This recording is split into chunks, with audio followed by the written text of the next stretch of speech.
Be more grind, rise, shine through the struggle. Black dollar circulate, flexing muscle. Politics and biz building walls like bricks.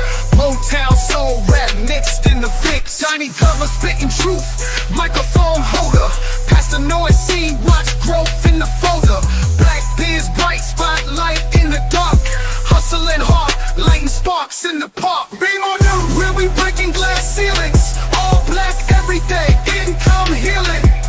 Donnie Glover, flip the script, let's go. Black Wall Street roadmap, be more flow. Real talk, stock rise, dreams ain't looking hollow. Blueprints, handshakes, enemies wallow. Baltimore kings, queens, crown on the throne. Legacy built, stone by stone. Headlines, deadlines, moves in the background. Politics, money clips, elevate the town. Black biz strategists, wealth can't be missed. Twist the plot, make the whole world twist. Be more news, success we inhaling. Victories, IRS, no detailing. Donnie Glover, rise to shine, let's glow. Focused on GDP is $23 trillion. 23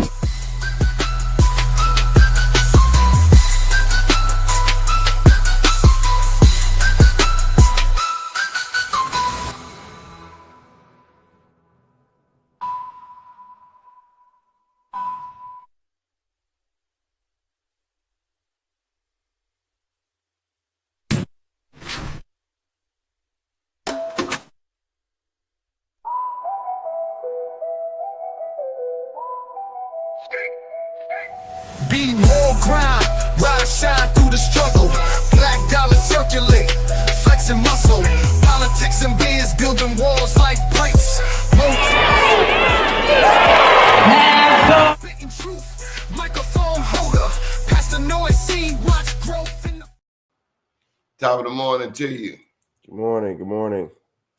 I'd like to welcome you to the show, Devin Jackson, Greater Baltimore Black Chamber of Commerce. How are you, sir? I'm doing fine, Mr. Glover. How are you doing today? Good. Tell us about yourself. I'm an East Baltimore native, Dunbar grad, servant of the community, servant of our people. That probably sums me up in a nutshell. Entrepreneur, nonprofit leader. That's pretty much me, workaholic. A workaholic. What you know about Paul Launch Dunbar? Man, the school, man, that I owe so much of my life and of my history to. As a Dunbar grad, man, you really get a chance to experience the history of Baltimore in a lot of different capacities of being one of the only two Black schools in the city. That rich history from athletes to billionaires like Reggie F. Lewis. I mean, it's the history there kind of inspires you. You have no choice really but to be inspired. And it's striving for greatness. I gotta tell you, Devin, when I transferred to Dunbar, my poly friend said, "Man, you going to Dunbar?" I said, "What you say?"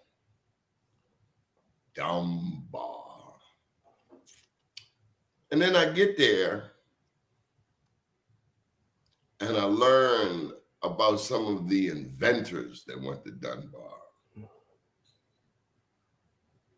Like you said, it was one of the first two Black schools. You go to Douglas on the west side and then Dunbar on the east side. But inventors, doctors, nurses, educators, political leaders. So I told the cats at Poly, I said, nobody at Poly got a museum named after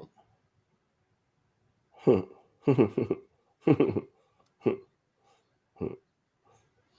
So how'd you get into business, Devin?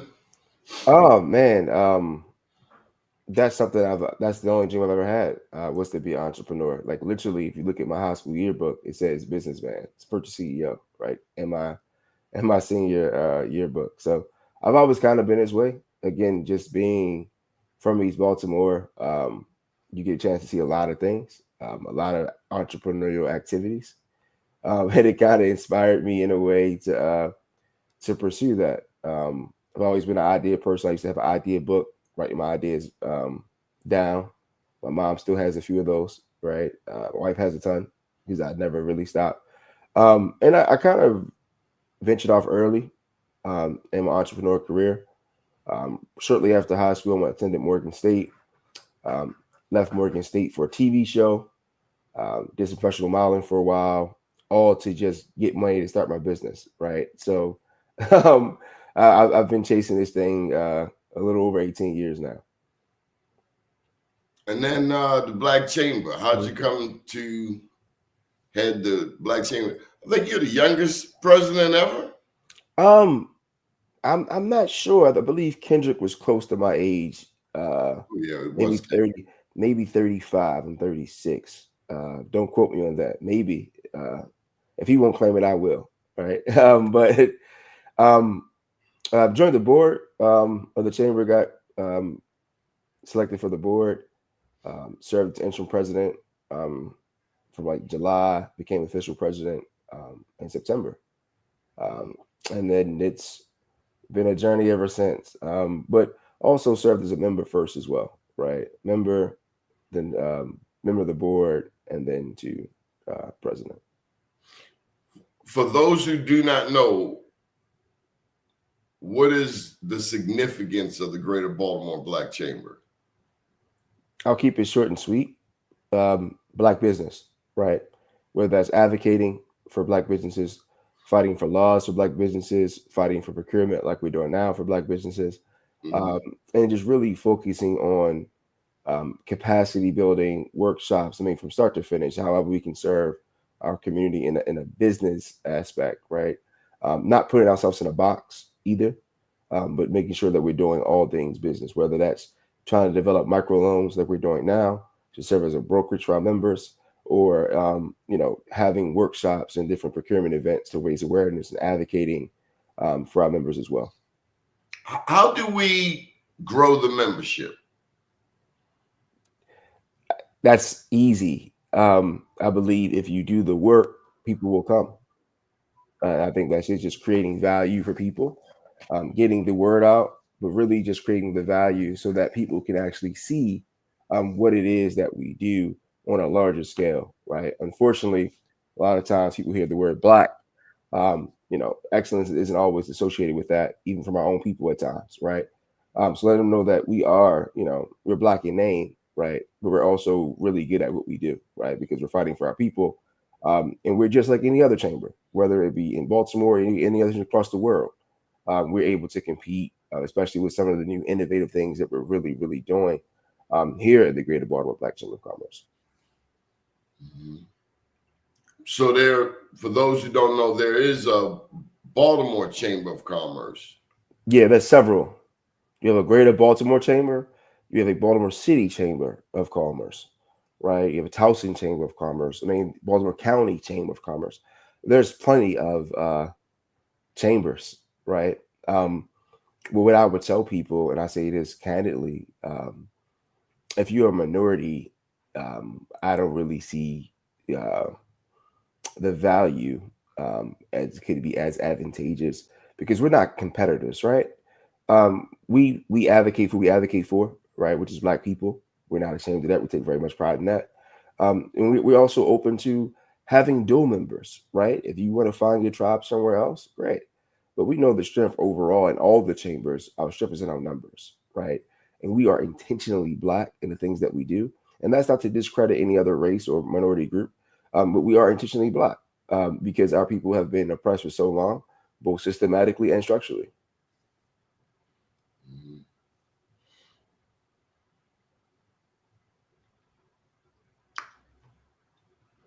How do we get more younger Black entrepreneurs involved in the chamber? I mean, right now, entrepreneurship is the sexy thing to do. Millennials, Gen Z, and people after me, it's everyone thinks entrepreneurship is rock star stuff, right? I think for us, getting more young people involved is just doing the work we're doing now. But more importantly, we want the right young people involved, right? And that's getting them now out of college, getting people from Coppin State University as interns, Morgan State, and raising them up in business, right? So we're creating the next generation of business leaders, right? Because we all know that businesses fail, right? The data shows it, right? We're not running from it. We know the data shows it. So it's already really hard for people, not only minorities.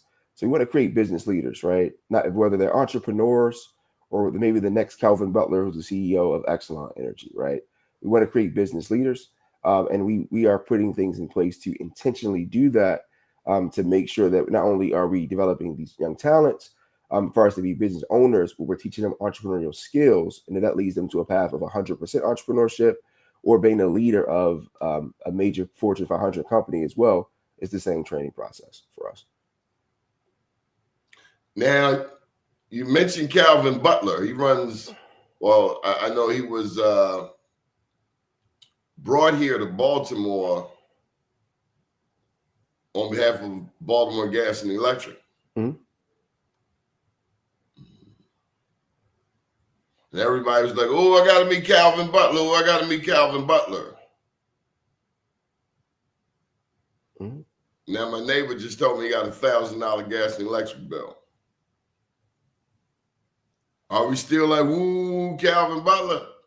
I think what Calvin represents is an opportunity that people need to see, right? Especially talking about the youth, because as a Baltimore native, there's certain things I didn't know were possible, which is why I chose entrepreneurship, right? If you told me I could have been Calvin Butler, or I could have been the head of Visit Baltimore, which I didn't even know was existing when I was a kid, right? And that's a $250,000 job. I would have never maybe pursued entrepreneurship, right? Because early on, when I was younger, I thought the only way to wealth was through entrepreneurship, right? Because that's what we saw in our communities. So I think, really focusing on what's possible and inspiring the youth, we need to see people not just as entrepreneurs, we need to see people as business leaders, right? No matter what a bill could be, that the BG&E bills don't really, for me, circumvent the impact that has on the next generation.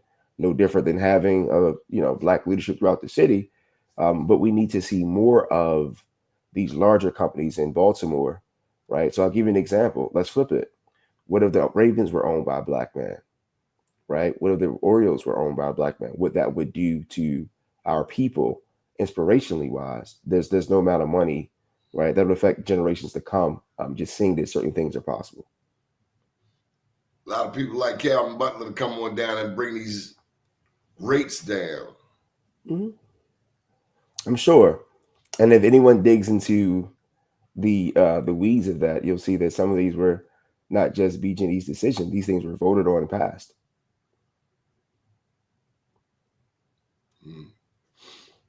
Did you get a chance to meet Ricky Smith? I have not had a chance to meet Ricky Smith. Hopefully I'll meet him before he leaves. Do you know when he's leaving? I think 2 days ago. Oh, he left 2 days ago. Yeah, but he'll be back and forth. Of course, he was running BWI, Thurgood Marshall, and is now headed for Atlanta to run the busiest airport in the world. But I mentioned him because, of course, he's affiliated with the Greater Baltimore Urban League. So on that note, are there any strategic partners that you can highlight with the Greater Baltimore Black Chamber? No, there isn't any strategic partners that I can highlight where we have official MOUs, right? And we identify them as strategic partners.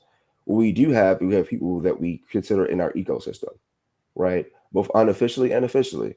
And we're in discussions now with a ton of different organizations, like Urban League.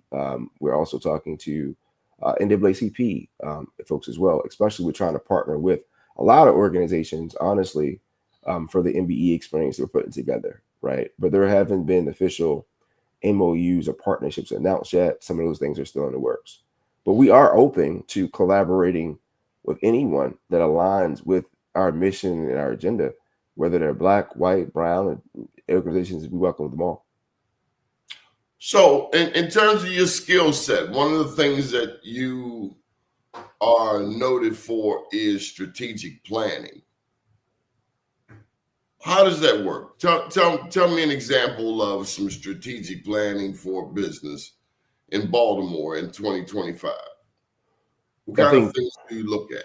Yeah, I'll give you an example, right? As you can see my shirt, I lead an organization called the Prosperous Tomorrow, which is a nonprofit 501c3.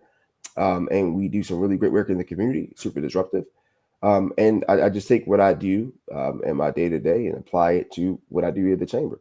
And I think most people start businesses looking, they say, well, you got to solve a problem and focus on that problem. I think most people don't realize sometimes that you need to find the opportunity, right? And then from that opportunity, figure out how big that problem is, right? How big is that market, right? Is it going to be short term, long term? Like how big is it a global problem, right? And if it's not, sometimes it's not big enough, right? Because the sustainability of the market size isn't huge. Your sustainability is probably unlikely, right? And I think looking through that lens have been very intentional about what you choose to attack, what industries you tend to go after or disrupt. I think that's a very strategic plan for most businesses. And I think most small businesses miss that because we're so used to just falling in love with our ideas, right? And this is from a person who loves ideation. So I have to fight my own ideas. I have to fight my own visions at times because I also sometimes realize that truly knowing myself, sometimes I'm ahead of my time with some of my ideas. Sometimes I gotta wait for the rest of the world to catch up for some things I want to do, right?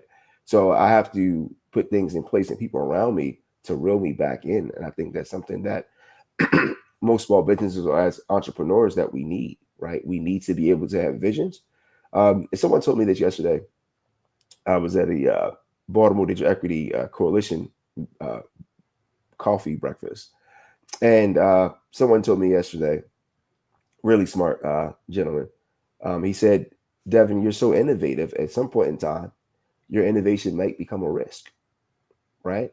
If you're an investor, you're innovating, you want to innovate for 10 years straight, 20 years. At some point in time, the business goes from growth to sustainability.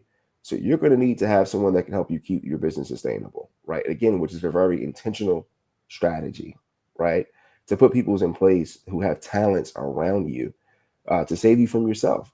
Those are just some of the things that when we look strategically, no different here at the chamber. Have a great board, have a great executive director, have a great chair.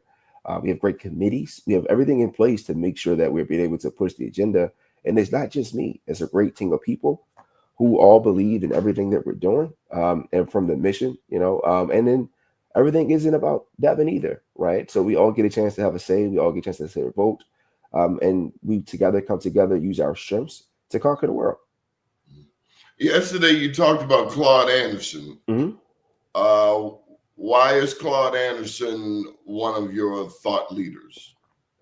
Well, I would say principles, right? I like power as principles, and I like the theories overall. Um, I can't speak to everything Dr. Claude Anderson has done, right? But what I will say is I do like group economics, right? And I do think that when it comes to our people, we miss that, right? And it's no one's fault we miss it. We miss it because we're always in survival mode, right? So, which is why we often feel like in our community, there was a lot of gatekeepers. And the reason people gatekeep is because they feel like they're the only Black person that can be in the room, or they feel like they're the token Black guy or the token Black girl, right? Or however else they identify, right? It's because we're always in survival mode because we feel like there isn't enough for all of us to come in. And that's just not the case, right? And here's a quote that I love by Dr. Claude Anderson, right? He says that we have neighborhoods, we don't have communities. And that's just the truth, right? We are not able to sustain as a people without other people. The facts are it's 2025 and we are still consumers and not producers, right? We go out and buy Mercedes Benz 3 times the amount of our counterparts. Okay? Let that sink in. Household income in Baltimore City is $39,000. But nationally, we consume more than our counterparts when it comes to Mercedes Benzes, when the income isn't Mercedes Benz level. We always have to go show and prove, and we fall in love with the material things, right? Because we're consumers and not producers. And it really, really just gets, when you get down to the weeds of it, which is why I love Powernomics, is that Hopkins makes billions of dollars a year, right? Revenue rise.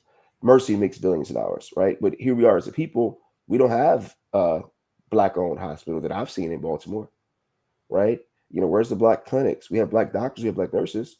Why don't we have Black hospitals or Black clinics, right? Who knows how to farm currently? Where are the Black farms and the farmers, right? Throughout our city. So until we can shift from being consumers, a lot of times we are a people who possibly could be extinct because we're not able to produce anything. If anything shuts down and we have to rely on each other, where do we go? Right. I'll give you an idea right now. Everyone's boycotting Target, right? People are boycotting Target. If you don't go to Target, where you're going to go? You're going to go to Walmart? You're going to go to Amazon? Where is our, huge Black-owned store similar to Target? There isn't one in this town, right? So again, until we put certain structural things in place, it's really hard to say the shape of our folks long term as we continue to consume and not produce. And that's, again, it's no one's fault that these things exist, but they do exist and they're not talked about enough.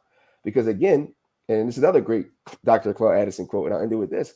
When our people sat down on the bus, like Rosa Parks, we wanted civil rights and we really wanted to have equal rights and be able to sit where we wanted to sit. But if we owned the bus company, right, now we control where we sit. So that, I think that's the difference. And that's some of the stuff that he talks about poweronomics, which is one of a great read, but also some of the philosophies I do personally wise agree with. Last night, America saw a Black man break a record in this country. Did you see it? Mm-hmm. I've seen clips of it. You talking about Senator Cory Booker, correct? Yep, Senator Cory Booker spoke for 25 hours. The last person to speak that long was Strom Thurmond, and he was making the case that Blacks shouldn't be equal citizens in this country. Any thoughts on last night's historic speech? Well, one, I'm glad he broke it, the record, and hopefully people continue to break another records Senator Thurmond has. We all know he's a piece of work, and I'll just leave that there. He was a very interesting, complex senator, to say the least, right? But it's great to see Senator Cory Booker take a stance, not more so about taking a stance against Trump and the administration, but to see someone really fight for what they believe in, right? And to not be able to use the bathroom and fight temptation, to be able to crap up, to be able to sit there and go for it, right? Nonstop. And while continue drinking water and different things, to really stay focused, intentional. And it seems that all the clips that I've seen, he was as enthusiastic when he started, as enthusiastic when he finished. And that's inspirational in itself. So hats off to Senator Cory Booker. But more importantly, what I think is going to do for the country, I'm excited to see. Yeah, he 25 hours. That's a lot of sacrifice. Talking for 25. Yeah. Not just been up, talking. Yeah. 20. He said the longest he had done before was 15 hours. And I say that because right now, as you can see, this country seems to be headed in a downward spiral.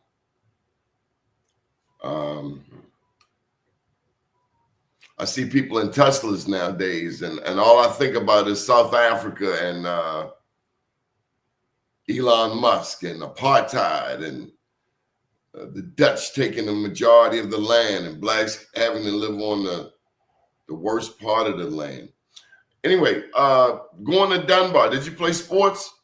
No. I got Coach Diego cut me my freshman year. And the funny part is we live in the same street. I joke him to this day. But it's one of the best things ever happened to me. No, on the football field, in the backdrop of the football field, looking toward the west side, you can see the prisons. Dunbar Sugarcane Field is not far from Greenmount Avenue. Diagnostic, Supermax, Fishbowl, the old penitentiary, the old city jail, central booking. 21215, 21205, 21216, 21217. 70% recidivism rate in terms of mass incarceration. Can entrepreneurship, from your perspective, help change the recidivism rate of us going to prison? I mean, America incarcerates 1 in 4 people on planet Earth. 40%, nearly 40% of the people incarcerated in America look like you and I. And then Black women are the fastest growing demographic. Yeah, 100% believe entrepreneurship can affect that, right? Because again, recidivism rate, right? The likelihood of returning citizens going back to prison, right? And just in the work that I do, I can tell you, we work with returning citizens under Prosperous Tomorrow, and some of the work that we're doing there is we're doing cybersecurity training for that population, but we're also teaching them entrepreneurship skills. And this is through a program that's funded by Morgan State University and the Small Business Administration, where you get a chance to get your entrepreneurial skills along with another skill, right? And why does this matter? This matter because the state of Maryland has $68 billion in IT and professional service contracts. 68 billion, right? So we're talking about returning citizens, the ones that I've talked to, the ones that I've engaged with. You know, the biggest thing is they don't really want to revert to a life of crime, right? A lot of them are looking to a way out. However, you know, if you've been selling drugs for 20 years, let's say, you know, the likelihood of you having skills in any other area and your age only 40 years old, what are you trying to do? And, you know, people will say McDonald's or Chick-fil-A, but the minimum wage to raise a family is something that's really difficult to do. So I think entrepreneurship, along with a high paying skill, allows them to make more money. So I'll give you an example. In our training program alone, we train professionals in AWS cloud practitioner. And if you just take the time to Google that salary, you'll see that it ranges anywhere from as low as 90,000 as high as 180,000, right? Based on experience. Now, there's a person in our class, I won't say his name, recent graduate, 3-time felon, okay? 3-time felon, but he's also a state contractor, right? So we understand that, and it was an entrepreneur who had to hire him because he wouldn't be able to get hired by the state directly, given his record. However, because of contracting and these opportunities and the skills that we can introduce our returning citizens to, right, we have seen a reduction in the recidivism rate. So I 100% believe entrepreneurs can play a huge part in that, especially when we're deciding who we want to hire to do what and how we want to train. So I think it's a great thing. If we don't do it, who will? Devin, you're a fan of Claude Anderson. What about George Frazier? One thing George Frazier's talked about as of late is our marriage rate. Said if we're going to improve Black wealth, we've got to be more married. You look back at a Black America in the 30s, the 40s, the 50s, Blacks were the most married ethnic group in America. And now we have, we're like 30% married. Any thoughts on the interrelationship of marriage, wealth, and growing businesses? Yes, I'm biased when it comes to this.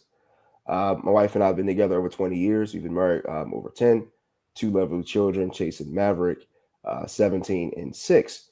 So my thoughts on it, 100% biased. 100% believe that, again, just going back to group economics, right? It's easy. Life is easier when you have two. When I'm out in the community all day long, serving the community or out running businesses or teaching classes or taking meetings, my wife is, you know, my counterpart home with the kids and being able to help sustain certain things. And then when I pour into everyone else, there's someone at home to pour into me, right? To keep me motivated and keep me rejuvenated. So again, I'm a little biased. It's just something that I've seen work for so many people in my friend group alone. I tell my buddy a lot of times when he met his wife years ago, he used to work at the circus, right? Working the circus, cleaning up manure behind lions and elephants, right? But now he owns 3 different restaurants. So you know, it's can't really explain it.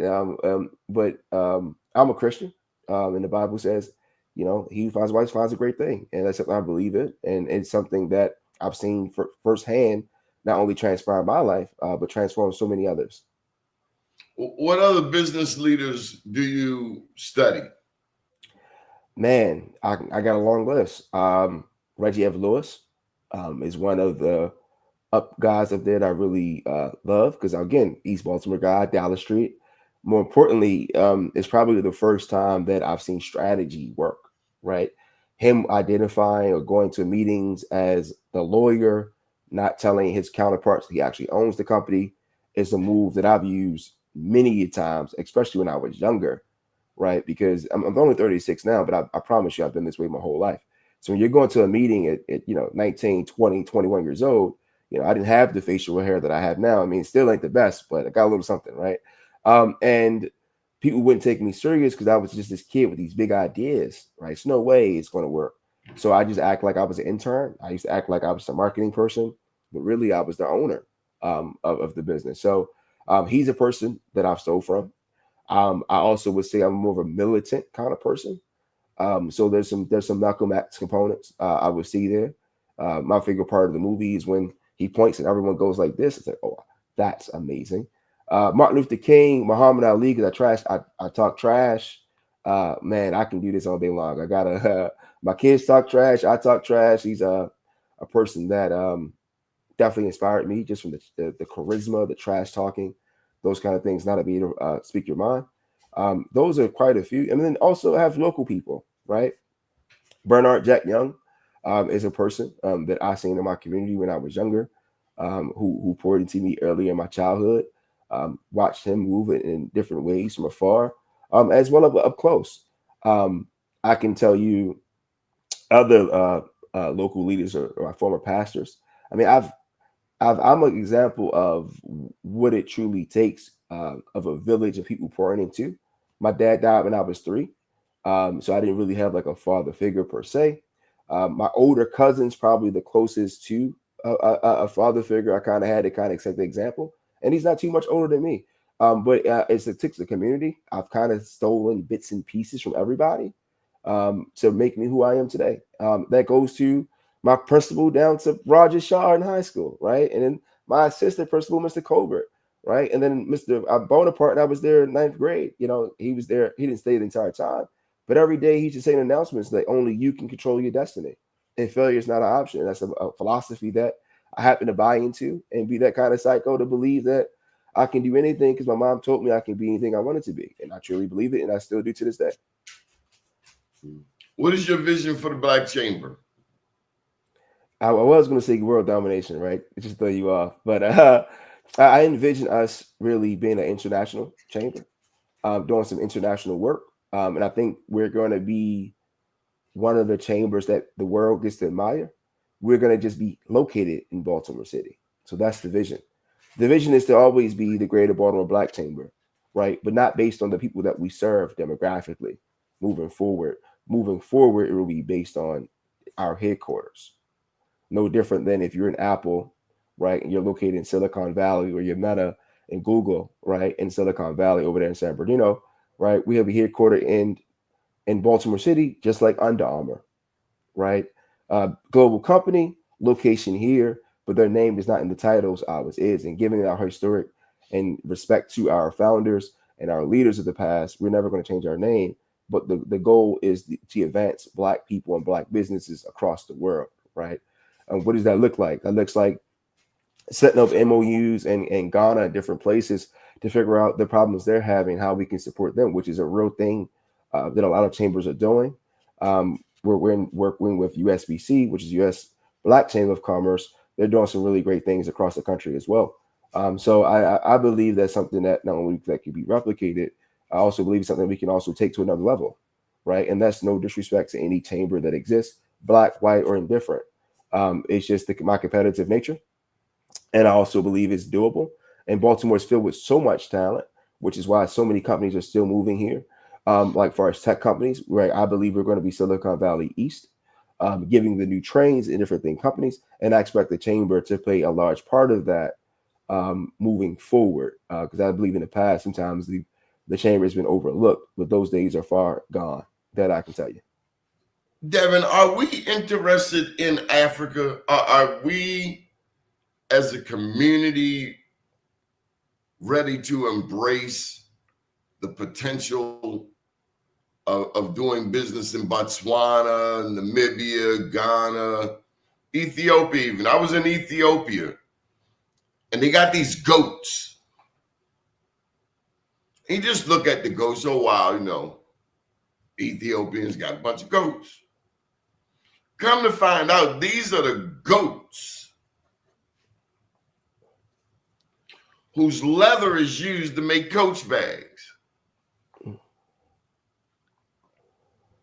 lot of people don't know the history of, you know, the relationship of Italy and Ethiopia. Mussolini, that was the only country to occupy Ethiopia in modern times for a couple of years, where the rest of Africa was colonized and carved up. Ethiopia has been able to maintain its independence. Some even call it the capital of Africa, oldest airline. Are we as a people, black people? I mean, I know we go to Dubai. You know, everybody wants to go to Dubai. But are we really ready to dive into Africa? I mean, all of Europe has diamonds, gold, bauxite, the stuff in cell phones. Are we ready for that? Yes. And again, if you're not, look, and I say this respectfully, right? If a person isn't thinking global, regardless of the country, if you're not thinking global, then you're wasting your time, right? My background is e-commerce. I've been in e-commerce 20 years, and I've been shipping products for around the world for 20 years, right? Which is kind of why I've started the nonprofit that I lead, because we have to think globally. The internet and technology, it integrates everyone, right? So I'll give you an example. We might not, as a people, be ready to adapt Africa or different parts as yet, right? Because conceptually, we got to really take our time, do our due diligence to understand the culture, right? So we're not being offensive, and we're not, you know, out there just trying to lead the blind and be ignorant, right? But when it comes to dollars and cents, and you're looking at Africa, or you're looking at Kenya, you're looking at, I'll give you an example. Right now, virtual assistants are booming, okay? Typically, you can get your virtual assistants from the Philippines. You can get virtual assistants all over the place. However, in Kenya, you're going to get a great person, speaks an amazing English with the accent, and then the cost of said cost for assistant going to be very similar, right? So do I see us over there going to dominate? No. But can we employ people from Kenya, right? Like other call centers and different things that they do across the country? Absolutely. Can we do business in Kenya? Absolutely. Do they wear the products that we make? Absolutely. Do we wear their products? Absolutely. So we look at import and exports, right, and doing business that way. I think it's something that we already doing and we can expand upon. Now, it's embracing the culture, right, and getting down to those things that may come with time. But I know for sure the import export business already is taking place in the trade here in Baltimore and across the country.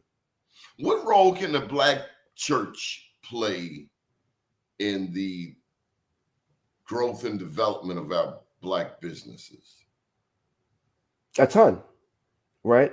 I actually did a call the other day on my Instagram looking to sit down and speak with clergy, right?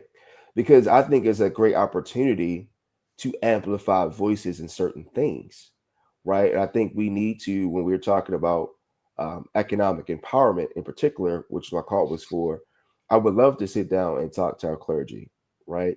And because I believe they play a pivotal role, not just in amplifying voices or ideas, you know, in our community, you know, whatever your pastor say is true, right? Most people aren't vetting what their pastor say, right? They take it. Pastor said this. Mm-hmm. Pastor said this. Yep, they take it and run with it, right? So I'll give you an example. We have a legacy learner program paid for by Baltimore City Information Technology Office. And, you know, and that older adult program, they always say, well, they said, right? Which made me want to say, who is they, right? And then you'll discover that a lot of information is just repeated by someone they happen to know or something they heard in church. So I think it's very pivotal as we're talking about entrepreneurship, not to have churches do workshops, right? Because some churches do that too. I'm not saying churches got to do financial literacy I'm not saying they got to do business one-on-one. What I am saying, having them at the table, some of them are business folks or business minded. Some of them need to improve their business mind, right? But because they sometimes influence so many others, I just want to make sure that we have them at the table to have the conversation. So when they are leading the flock, right, they're leading the flock in a way that is transparent, but also with actual data and numbers, right? So I'll give you an example. The call that I reached out to, because we currently have a $1 billion procurement problem, right?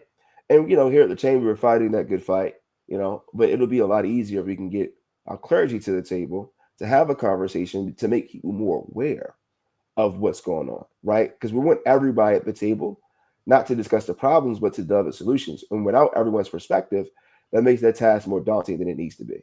So I think, our clergy across the city or nationwide definitely plays a huge influence. I'll give you an example. You'll see Jamal Bryant, boycott, leading the charge, boycotting Target, which again I think is a great thing. But it'll be great to see Jamal Bryant at our procurement event for sure, and hopefully that he does make it, because we did some invitation, because we want to also talk about economic empowerment, not just boycotting. Let's get some power from the actions that we're taking. So I would love to have that conversation with him or any other clergy. Well, I've been hearing some good things. Man, I got to put my god brother out there, Bishop Elliott from the Lord's Church up in Park Heights. They paid their church off years ago. You know how some churches got a building fund for like 55 years? Mm-hmm. No, they paid the church off in a few years. They bought the property next door, self-sustaining. But there's another church, and you mentioned Jamal, the young man who inherited or who succeeded Jamal, Pastor Turner up there at the Empowerment Temple. I've been hearing a lot of and seeing a lot of them on social media. And I mentioned the Black church because, as you well know, we collectively, nationally, have $1.6 trillion in annual disposable income. That's the equivalent of the 13th largest economy on earth. There's nothing we can't do. I mean, the church could play a pivotal role in helping our returning citizens and helping our businesses. I found that a lot of times I don't know what you do. You don't know what I do. And we walk past each other every day where, man, one conversation, two conversations, we may be two conversations away from $1 million, not realizing it. Mm-hmm. Yeah, it happens every day. And again, it's because we're in survival mode, right? So even if your godbrother paying the church off, that's group economics, right? The church collectively, right? Let's just say they had 2,000-3,000 people, members, right? Coming together, a joint goal to accomplish something.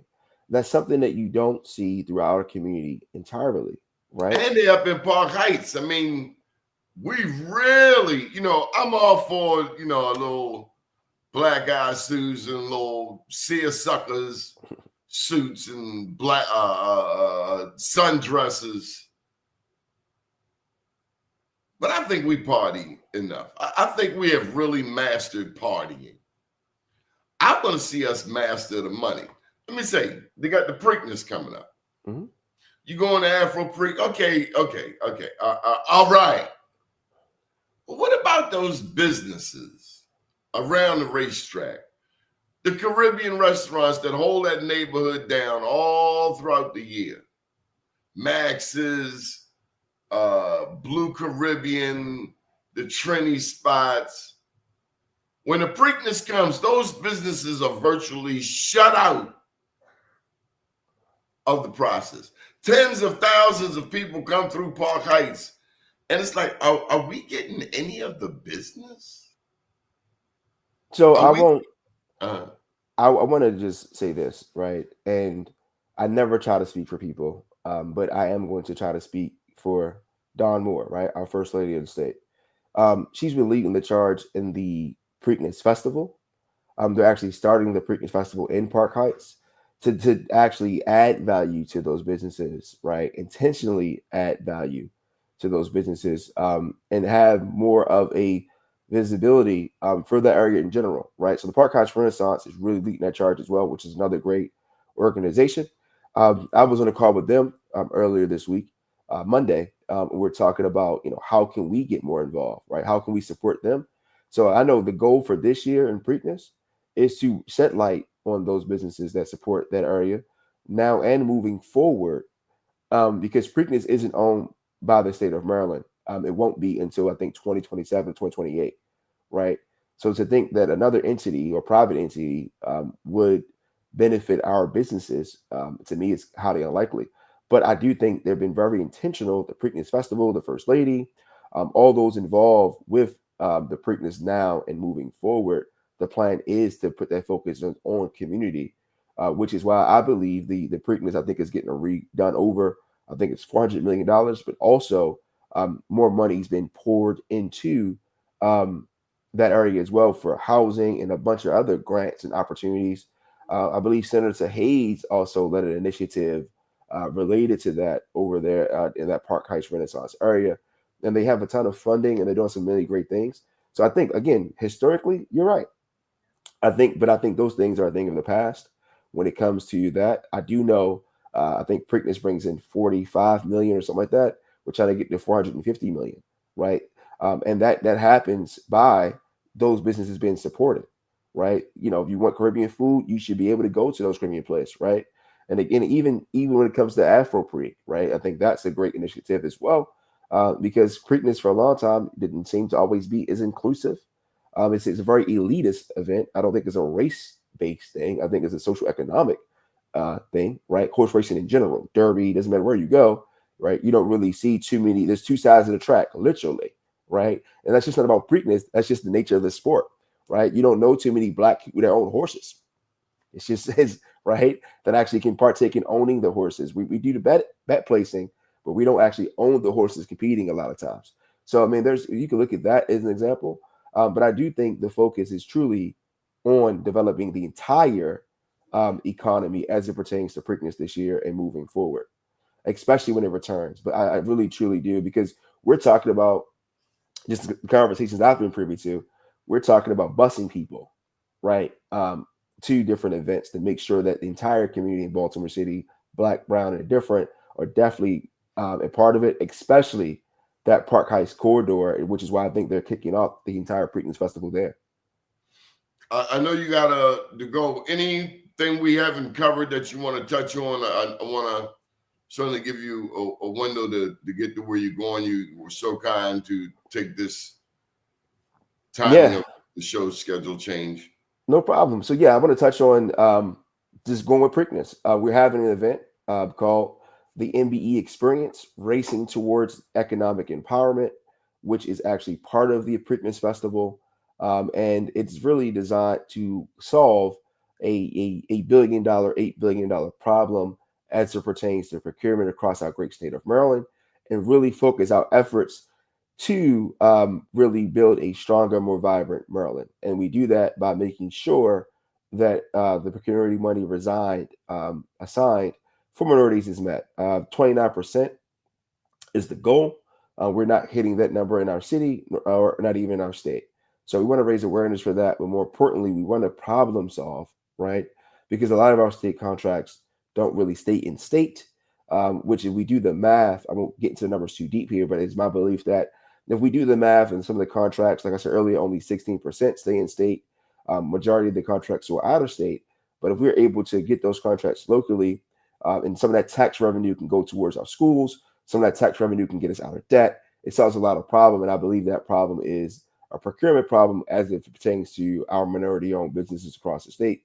And again, I keep saying minority because I want people to know that data includes white women as well. Even though I lead a Black chamber, there are other minority groups who are not Black who are part of this and should be a part of this effort that we're doing. That takes place May 15th. It's a free event open to the public. You can go to the mbeexperience.eventbrite.com. Again, it's the mbeexperience.eventbrite.com to register for that event.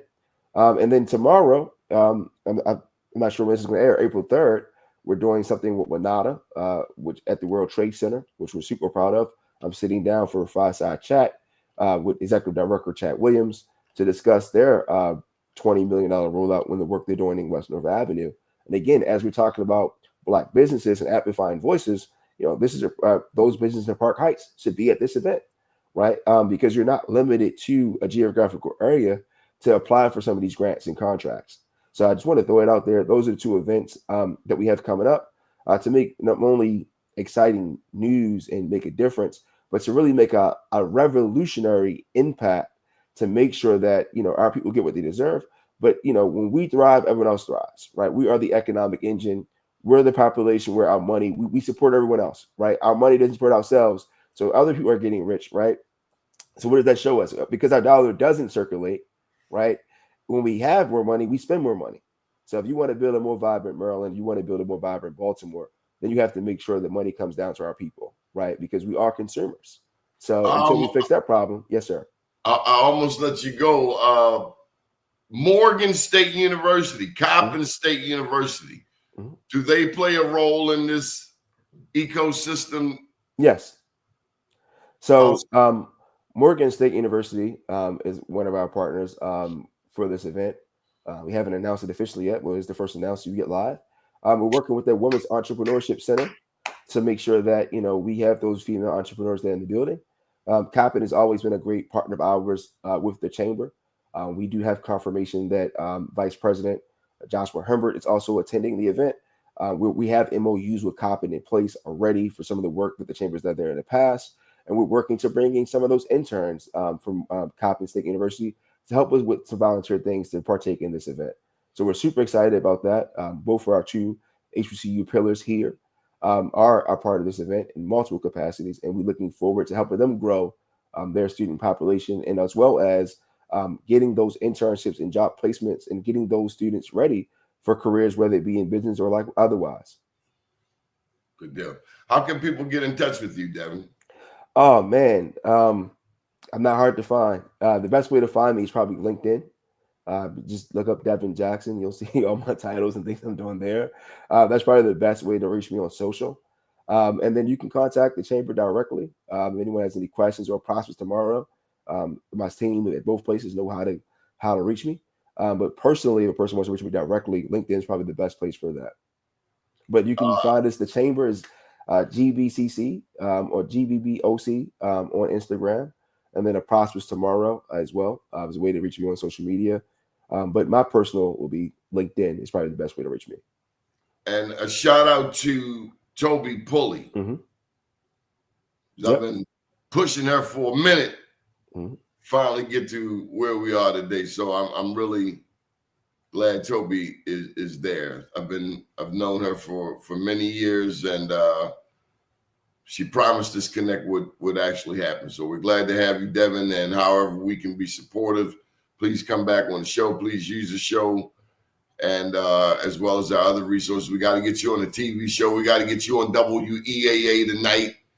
Well, actually airs Thursday at midnight. You're going to be on Hip Hop Chronicles. Looking forward to it. Yes, sir. Thank you for your time. Top of the morning. Thank you, Doni. Yes, sir. Good morning, world.